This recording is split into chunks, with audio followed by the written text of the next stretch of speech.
Hello friends, the education channel पर आप सभी का हार्दिक स्वागत है। आप सभी की डिमांड पर हमने एक सीरीज लॉन्च की है क्योंकि यूपी पुलिस री एग्जाम बहुत नजदीक है और हम इन सीरीज में कम से कम 15-20 क्लास लेकर आएंगे और हम इसमें आपको इतने क्वेश्चन बताएंगे, कई टाइप बताएंगे जिससे आपको कुछ और करने की जरूरत भी नहीं होगी। आप बस इन 15-20 क्लास होगी हमारी, ये आप इनको देख लेना। आप मैथ्स में मैक्सिमम क्वेश्चन हल कर पाओगे। और आइए अपनी क्लास को स्टार्ट करते हैं और देखते हैं। देखो, हमने एक ये द एजुकेशन चैनल पर तहलका सीरीज के नाम से एक सीरीज लॉन्च की है। हम आपको इसमें मैथ्स पढ़ाएंगे और बस इतना सा समझने की जरूरत है, मतलब कि बस ये क्लास देखने की जरूरत है और फिर आप 100% अटेम्प्ट कर पाओगे। चलिए तो अपने क्वेश्चन पर चलते हैं। अब आपको एक बार पैटर्न बता देते हैं। तो यूपी पुलिस री एग्जाम का पैटर्न क्या होगा, उसमें 38 क्वेश्चन आएंगे। किस चीज के? 38 क्वेश्चन आएंगे उसमें जनरल नॉलेज के और 76 मार्क्स से होंगे। ठीक है। और आपको बता दें, जो 37 क्वेश्चन हिंदी के आएंगे वे 74 मार्क्स के होंगे। ठीक है। और मेंटल एप्टीट्यूड या रीजनिंग के 55 क्वेश्चन आएंगे 110 नंबर के। ठीक है। और मैथ्स का पोर्शन रहता है इसमें 20 क्वेश्चन का। 20 क्वेश्चन इक्वल टू 40 मार्क्स। ठीक है। और अब ये पैटर्न समझ में आ गया। और आपका एग्जाम 23, 24, 25, 30 और 31 अगस्त को कंडक्ट कराया जाएगा। और आइए अपनी क्लास को शुरू करते हैं और आप ध्यान से देखना। ठीक है। अब हमारा पहला क्वेश्चन आता है। अब आप इसको पढ़ें और इसको क्वेश्चन का आंसर देने की कोशिश करें। ठीक है। क्वेश्चन लिखा हुआ है कि 1 से 50 तक कितनी अबाध संख्या होती है। अबाध संख्या क्या होती है? अबाध संख्या मतलब प्राइम नंबर्स। प्राइम नंबर्स वे होते हैं जिनके केवल दो गुणनखंड हो। एक तो वो संख्या स्वयं और एक एक। ठीक है। और जैसे कि इसमें पूछा गया है कि 1 से 50 तक कितनी अबाध संख्या होती है। अगर हम एक एक को लेकर चलेंगे तो हमें टाइम लगेगा। हम आपको कुछ फैक्ट्स बताएंगे, आप उनको नोट कीजिएगा। ठीक है। हमें बताएं 1 से 50 तक कितनी आबाद संख्या होती है। 1 से 50 तक होती है 15 आबाद संख्या। तो आपको हम कुछ नोट कराएंगे, आप नोट करना। ठीक है। देखो, इसमें बता दिया 1 से 50 तक तो कितनी आबाद संख्या होती है 15। और 50 से 100 तक प्राइम नंबर्स होती है कितनी? 10। ठीक है। 50 से 100 तक प्राइम नंबर्स होती है 10। और अब हमसे ये भी पूछ सकता है कि 1 से 100 तक कितनी आबाद संख्या होती है। तो 1 से 50 तक तो 15 होगी और 50 से 100 तक 10 होगी। तो कितना हो गया टोटल? 25। तो 1 से 100 तक 25 आबाद संख्या होगी। ठीक है। अब ये इससे ज्यादा भी पूछ सकते हैं, जैसे कि 1 से 200 तक, 1 से 1000 तक, इस टाइप में। तो आपको बता देगी 1 से 200 तक, 1 से 200 तक 46 आबाद संख्या होती है। और 1 से 1000 तक 168 आबाद संख्या होती है, 168। ये इंपॉर्टेंट फैक्ट है, आप इनको नोट कर लीजिएगा। ठीक है। और आपको इनको बिल्कुल डायरेक्ट ध्यान रखना है। आपको ये नहीं कि एग्जाम में क्वेश्चन आ गया आप उसको निकालने बैठ के भाई 2, 3, 5, 7, इस टाइप से बहुत टाइम वेस्ट होगा। तो हमें टाइम वेस्ट नहीं करना है। ठीक है। ये क्वेश्चन हो गया आपका। अब नेक्स्ट क्वेश्चन लेते हैं।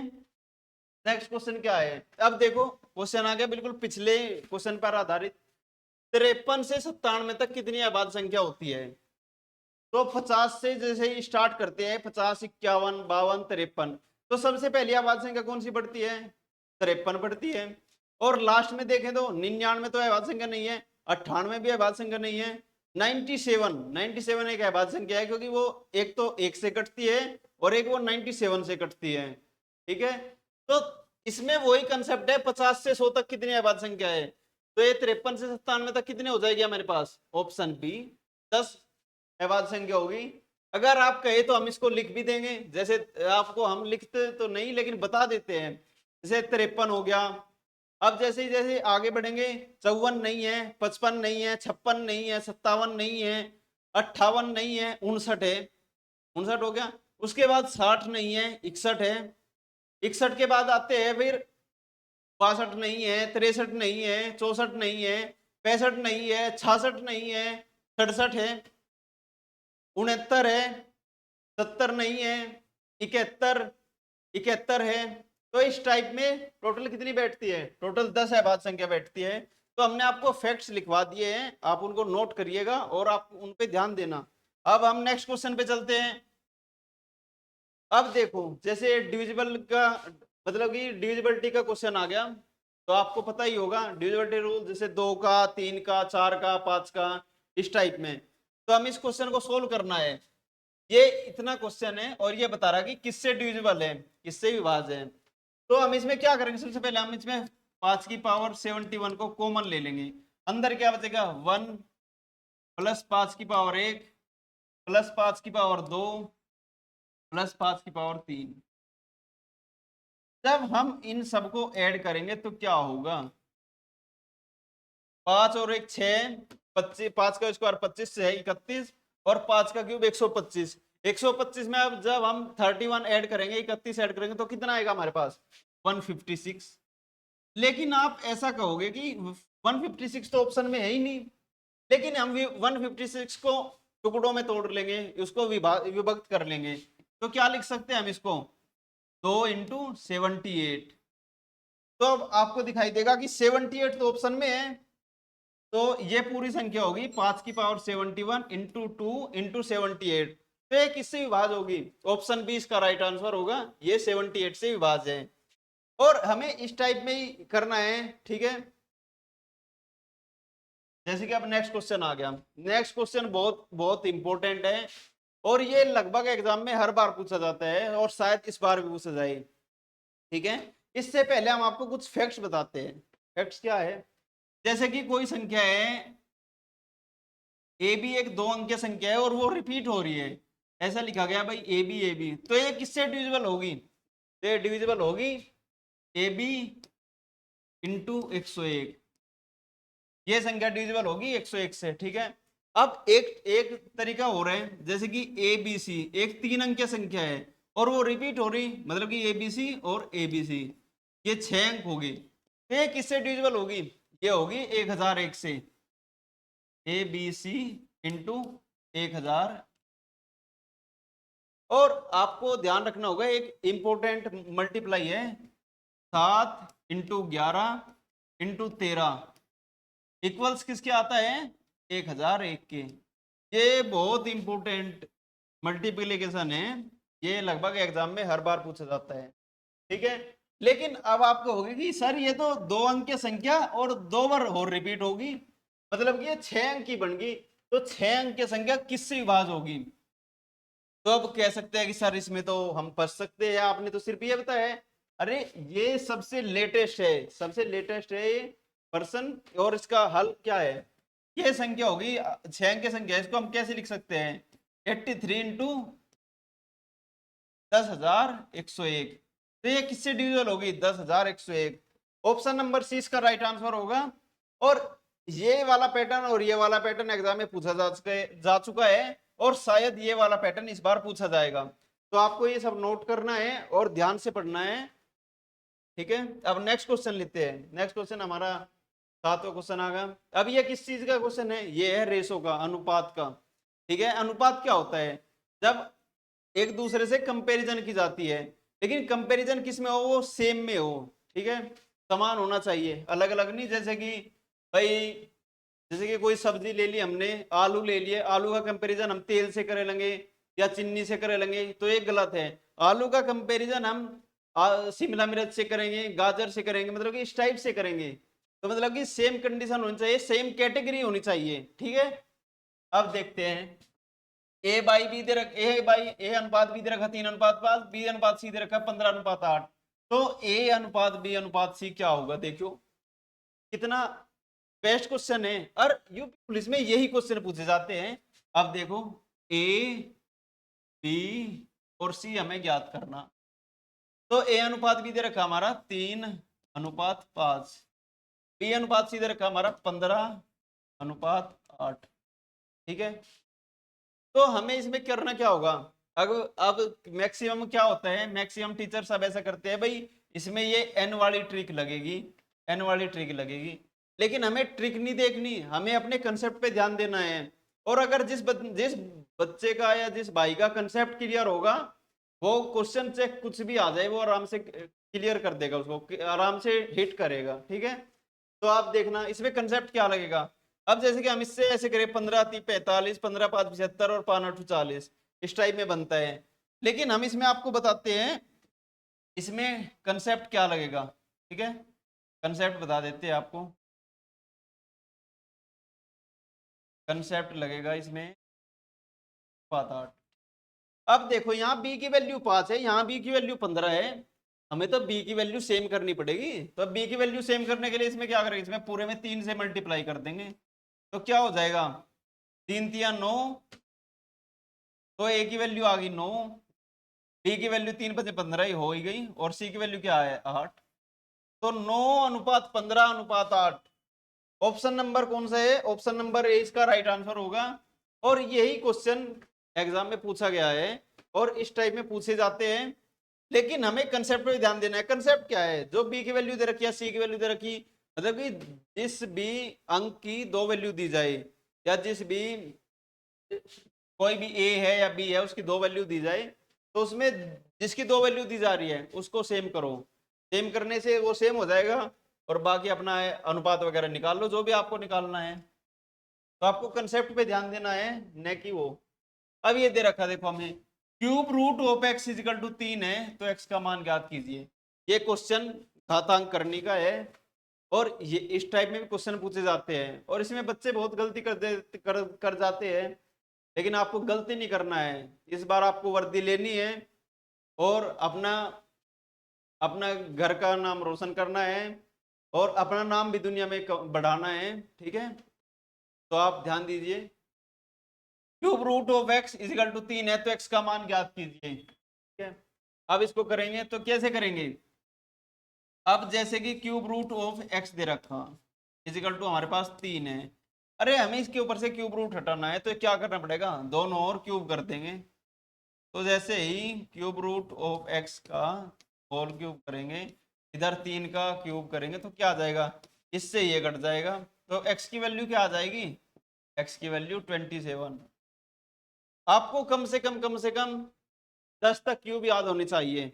10 तक क्यूब याद होने के लिए, जैसे 1 का क्यूब 1, 2 का क्यूब 8, 3 का क्यूब 27, 4 का क्यूब 64, 5 का क्यूब 125,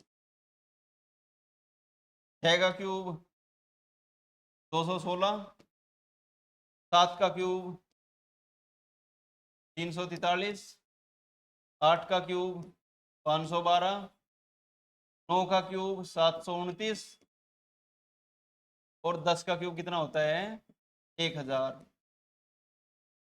आपको कम से कम 20 तक स्क्वायर याद होने चाहिए, और कम से कम 10 तक आपको क्यूब याद होने चाहिए। ठीक है, जिससे आपकी कैलकुलेशन फास्ट हो सके। ठीक है, अब अपना नेक्स्ट क्वेश्चन लेते हैं।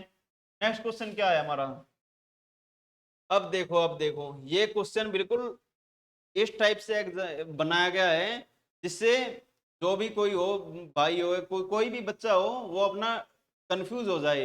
लेकिन आपको कंफ्यूज नहीं होना है, क्वेश्चन को ध्यान से पढ़ोगे और उसको आराम से हल करोगे, थोड़ा कंसेप्ट वगैरह पे ध्यान दोगे तो आप हल कर दोगे। तो अब देखो, यदि किसी संख्या का घन किया जाए तो निम्न में से कौन सा अंक इकाई स्थान पर होगा। मतलब कि यूनिट प्लेस, मतलब कि इकाई के अंक पे, इकाई स्थान पे कौन सा अंक आएगा यदि किसी संख्या का घन किया जाए। तो हमें पता है कि संख्या क्या होती है, संख्या 1 से 9 तक होती है। तो आप इनका क्यूब करके देख लो। अगर आपको ये बेसिक बता रहे हैं हम, तो देखो जैसे 1 का क्यूब अभी बताया था 1, 2 के क्यूब में 8, 3 का क्यूब में इकाई अंक आएगा 7, 4 के क्यूब में क्या आएगा 4, 4 का क्यूब 64, 5 के क्यूब में क्या आएगा 125, 5, 6 के क्यूब में कितना आएगा 6, 7 के क्यूब में क्या आएगा 3, 8 के क्यूब में क्या आएगा 2, 9 के क्यूब में क्या आएगा 9, 10 के क्यूब में क्या आएगा इकाई का अंक 0। तो 1, 8, 7, 4, 2, 3, 6, 5, 0, मतलब कि लगभग लगभग एनी नंबर, ये ऑप्शन इसका राइट आंसर होगा, क्योंकि 0 से 9 तक कोई भी अंक हो सकता है किसी संख्या का। यदि हम क्यूब करते हैं या घन करते हैं तो 0 से 9 तक कोई भी नंबर हो सकता है इकाई के स्थान पर। और बस ये क्वेश्चन पूछा गया था। ठीक है, अब नेक्स्ट क्वेश्चन लेते हैं। नेक्स्ट क्वेश्चन आ गया। नेक्स्ट क्वेश्चन आपको ऐसा लगेगा कि सर क्वेश्चन क्या है, 24 से डिविजिबिलिटी का रूल तो आपने पढ़ाया ही नहीं, लेकिन हम बताते हैं 24 को कैसे दो पार्ट में तोड़ लेंगे, 8 और 3। ठीक है, वो संख्या जो 8 और 3 से डिविजिबल होगी वो 24 से विभाज्य होगी। लेकिन आप कहेंगे कि 8 से डिविजिबिलिटी का रूल क्या होता है?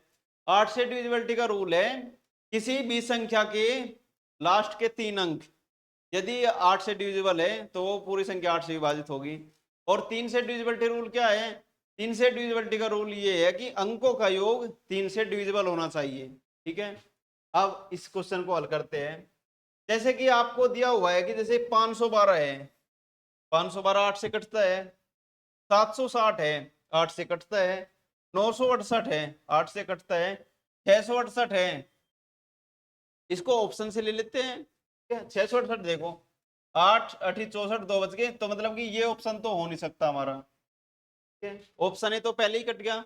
अब 3 ऑप्शन बचे, 3 ऑप्शन में अब 8 का तो हमने डिविजिबिलिटी रूल चेक कर लिया, अब 3 का डिविजिबिलिटी रूल चेक करेंगे। 3 का क्या होता है? अंकों का योग जो होता है वो 3 से कटना चाहिए। जैसे कि 5 और 3 8, 9 तो कैंसिल आउट हो गया, 5 और 4 9 भी हो गया, 2 और 1 3। मतलब कि यही संख्या जो है ये 49,512 यही 24 से डिविजिबल होगी, बाकी कोई संख्या नहीं होगी। जैसे कि इसमें सी में देख लो, जैसे कि 6 और 4 10 और 7 17 और 6 23, 23 3 से डिविजिबल है क्या? नहीं, 21 डिविजिबल है। अब देखो जैसे कि 6 और 2 8, 6 14 और 8 22 और 9 31, 31 3 से डिविजिबल है? नहीं, डिविजिबल नहीं है। तो ऑप्शन बी इसका राइट आंसर होगा। ठीक है, अब जैसे कि आप अगला क्वेश्चन आया है, अगले क्वेश्चन को आपको ध्यान से देखना होगा। मैं बताया कि 3 अंकों की सबसे छोटी संख्या क्या होगी जो 4 8 और 14 से पूर्णतः विभाज्य है, 8 और 14 से पूर्णतः विभाज्य है। इसमें आप कहोगे कि भाई 4 का डिविजिबिलिटी रूल क्या होता है? 4 का डिविजिबिलिटी रूल ये होता है कि लास्ट के 2 अंक 4 से कटने चाहिए, 4 से विभाजित होने चाहिए। 8 का डिविजिबिलिटी रूल आपको बताया ही था अभी। 8 का डिविजिबिलिटी रूल, 8 का डिविजिबिलिटी रूल के लिए क्या है? संख्या के अंतिम 3 अंक 8 से कटने चाहिए। और 14 का डिविजिबिलिटी रूल क्या होता है? 14 का मतलब होता है 7 इंटू 2। 2 का आपको पता ही है, इकाई अंक 0 2 4 6 8 हो तो संख्या 2 से विभाजित होगी। ठीक है, और 7 का डिविजिबिलिटी रूल, 7 का आपको पता है? 7 का आपको पता नहीं होगा लेकिन हम आपको बताएंगे। ठीक है, जैसे कि हमने एक संख्या ले लेते हैं हम अपने पास, सपोज करो हमने ले लिया 5 9 5 0, एक मिनट तो इरेज कर, अभी आपको बताते हैं कि 7 का डिविजिबिलिटी रूल। और ऐसा बताएंगे आज तक किसी ने बताया भी नहीं होगा, हम बताएंगे आपको। जैसे कि आप हमने संख्या ली है 5054। ठीक है, हमें ये 7 से डिविजिबल है या नहीं है ये देखना है। तो हमें सबसे पहले क्या करना पड़ेगा? हमें सबसे पहले राइट हैंड साइड से 3 3 का एक पेयर बनाना होगा। तो जो अल्टरनेट पेयर बनेंगे, जैसे कि इधर तो 3 का एक पेयर बन गया लेकिन ये तो एक संख्या बच गई, इसके आगे 2 0 लिख लो, एक पेयर ये बन गया। तो ये अल्टरनेट पेयर हो गए। तो इनका डिफरेंस ज्ञात करो। 54 में से 5 गए, कितने बच गए? 54 माइनस 5 कितने बच गए हमारे पास? 49। 49 क्या 7 से डिविजिबल है? हाँ, तो 7 से डिविजिबल है तो यह संख्या भी 7 से डिविजिबल होगी। ठीक है, अब इसको आपको अगर ऐसा लगता है कि भाई हमें डाउट है या कुछ दिक्कत है तो आप इसको पूरे को भाग करके देखो। जैसे कि 7 से हमको हमको डिवाइड करना है 5054 को, तो हमने आपको ये बताया कंसेप्ट, राइट हैंड साइड से तीन तीन वर्ड का पेयर बनाइए और अल्टरनेट पेयर को डिफरेंस ज्ञात कीजिए। जो डिफरेंस आएगा अगर वो 7 से डिविजिबल है तो पूरी संख्या 7 से डिविजिबल होगी, वरना नहीं होगी। ठीक है, तो जैसे कि इसको काटते हैं, 7 7 49, क्या बच गया? 1 बच गया। तो कितना होगा 15, 7 दूनी 14, एक बच गया, क्या हो गया 7 दूनी 14। मतलब कि यह संख्या जो 5054 है ये 7 से डिविजिबल है, ठीक है। तो इसमें देखो 8 से 4, 8, 7।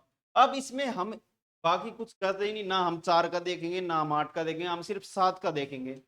7 से कौन सी संख्या कट रही है? अब देख जैसे 7 111 है, कट जाएगी? नहीं कटेगी। ये 112 है, ये कटेगा? आपको पता है कि 7 से काटेंगे तो क्या आएगा? 16 छिकम 96 और 16 सत्ते 112। ठीक है, आपको कम से कम 20 तक पहाड़े भी याद होने चाहिए, तो आपकी कैलकुलेशन फास्ट होगी। ठीक है, तो 16 सत्ते 112, बस हमें यही चेक करना था। तो ऑप्शन बी राइट आंसर होगा। 112 ऐसी संख्या है जो 4, 8 और 14 से पूर्णतः विभाज्य है। अगर आपको अब भी डाउट है तो आप इसको अलग अलग से भाग करके देख लीजिए। जैसे 4 से हम काटेंगे 112 को तो क्या हो जाएगा? 4 दूनी 8, 3 बज के 4 8 32, मतलब कि डिविजिबल है 4 से। तो अब जैसे 8 से देखेंगे, 8 से 8 एक 8, 4 बच गए, 8 एक 8, 3 बच गए, 8 चौक 32, 14 8 112, और 14 से काटेंगे 14 8 112। तो मतलब कि ऑप्शन बी का राइट आंसर होगा। और ये बेस्ट क्वेश्चन है, और हमने आपको 7 का डिविजिबिलिटी रूल भी बता दिया है यहाँ पर। और आपको ये नोट करना है, राइट हैंड साइड से तीन अंकों का पेयर बनाएंगे, ठीक है। और नेक्स्ट क्वेश्चन लेते हैं अपना। अब देखो ये आ गया परसेंटेज का क्वेश्चन। परसेंटेज का क्वेश्चन इस टाइप में बता देंगे हम आपको कि आप कहोगे कि सर बहुत अच्छे से कराया है आपने, ठीक है। तो आप ध्यान देना, एक संख्या जो है 16% बढ़ाने पर 1914 हो जाती है, ठीक है। भाई कोई संख्या है वह 16% बढ़ रही तो 1914 हो रही, लेकिन यूं पूछ रहा है कि वह संख्या क्या है, संख्या बताओ संख्या। तो 16% की फ्रैक्शन वैल्यू क्या होती है? 16% की फ्रैक्शन वैल्यू याद करने के लिए ये तो आपको डायरेक्ट याद होना चाहिए, लेकिन हम आपको बताते हैं कि इसको लिख ले आप 16/100। जब इसको ऐसे करेंगे तो क्या आएगा हमारे पास? 4/25 आएगा, ठीक है। ये 25 क्या है? ये इनिशियल वैल्यू है, इनिशियल वैल्यू, ठीक है। और जो 4 है ये चेंज हुआ है, चेंज। और हमें पता है कि 16% बढ़ा रहे हैं, मतलब कि ये प्लस में रहेगा, तो 25 और 4 29। 29 की वैल्यू हमारे पास कितनी है? 1914, ठीक है। और हमें पता है 25 की वैल्यू ज्ञात करनी, 25 की वैल्यू आ जाएगी 1914 इंटू 25 अपॉन आ जाएगा हमारे पास 29। जब हम इसको डिवाइड करेंगे तो हमारे पास कितना आ जाएगा? और मल्टीप्लाई 25 करने के बाद ऑप्शन आ जाएगा हमारा बी, 1650 का राइट आंसर होगा। जैसे कि आप भाग भी दे सकते हैं, डिवाइड करके देख लो। 29 से इसको 191 काटेंगे, 1914 को काटेंगे, और फिर 25 से मल्टीप्लाई करेंगे तो हमारा ऑप्शन होगा 1650। ऑप्शन 20 का राइट आंसर होगा। और ये बेस्ट क्वेश्चन है, आपको इस टाइप से ही क्वेश्चन करना है। परसेंटेज का है तो उसको पहले फ्रैक्शन में तोड़ना है, और फ्रैक्शन के आधार पर जो भी हमसे पूछ रहा है तो वो आपको बताना है, ठीक है। अब आखिरकार आज के लिए इतना ही रोकते हैं, बाकी वैसे हमारी नेक्स्ट क्लास का समय हो चुका है, ठीक है। और हम आपको कुछ इंपोर्टेंट वो नोट करवाते हैं, ठीक है, तो आप नोट कीजिएगा। जैसे कि हमने आपको शुरू में बताया था, लेकिन आपके लिए नोटेड पॉइंट। कलर चेंज कर लेते हैं, कलर इस पे दिखेगा नहीं अच्छे से, अब दिखेगा, ठीक है। अब आपको हम कुछ फैक्ट्स नोट कराएंगे, ठीक है। नोट, सबसे छोटी अभाज्य संख्या क्या होती है? पता है किसी को? सबसे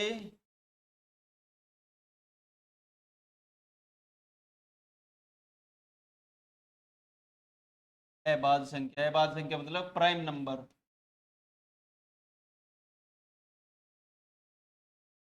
ये हो गया हमारे पास, सबसे छोटी अभाज्य संख्या 2 है।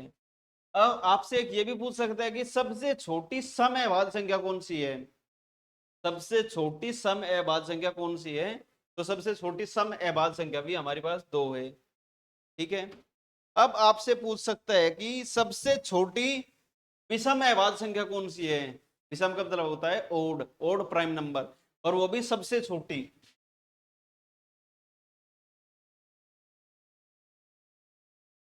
सबसे छोटी विषम अभाज्य संख्या, विषम अभाज्य सबसे छोटी विषम अभाज्य संख्या कितनी होती है हमारे पास? 3, क्योंकि उसका नाम क्या है? 3। सबसे छोटी विषम अभाज्य संख्या 2 और सबसे छोटी विषम अभाज्य संख्या 3। ठीक है, अब हमारे पास आता है कि 2 अंकों की सबसे बड़ी अभाज्य संख्या पता है किसी को? 2 अंकों की सबसे बड़ी अभाज्य संख्या तो लिखो। तो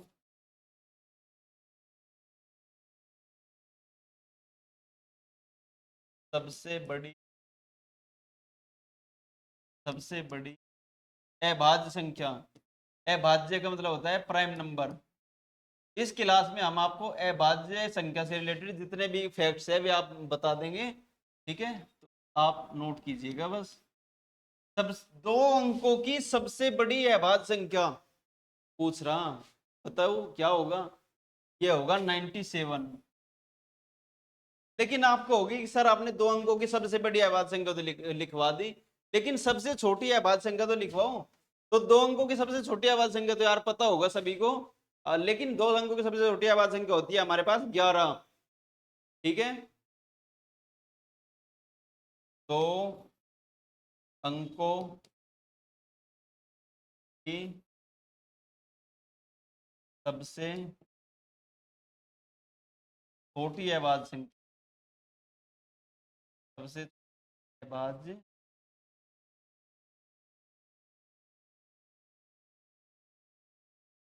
2 अंकों की सबसे छोटी अभाज्य संख्या होती है 11। ठीक है, आज हमने आपको ये 4 फैक्ट बताए हैं और बाकी फैक्ट आपको नेक्स्ट क्लास में बताएंगे। आज के लिए इतना ही काफी, बाकी नेक्स्ट क्लास में मिलते हैं। आपको, आपके पास मात्र 15-20 दिन शेष है। आप मैथ्स के लिए तो आप बिल्कुल बेफिक्र हो जाना, आप सिर्फ ये क्लास देख लेना और अपना आपको इनका शॉर्ट नोट्स बनाने हैं और आपको इनका रिवीजन करना है। आपको मैक्सिमम रिटर्न प्राप्त होगा इन क्लास से। आज के लिए इतना ही काफी, बाकी नेक्स्ट क्लास में। Thank you so much.